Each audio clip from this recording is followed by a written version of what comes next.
Nagsimula sa simple na pasulyap-sulyap, nagpapapansin sa'yo.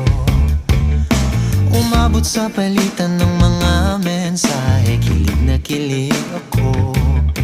Kumusta, kain na, hello, magandang umaga. Ingat ka, pahinga, huwag kang masyadong magpupuyat pa. Naramdaman ng puso na dahan-dahan akong nahuhulog sa'yo. Sa kada araw natin na pag-uusap, meron ng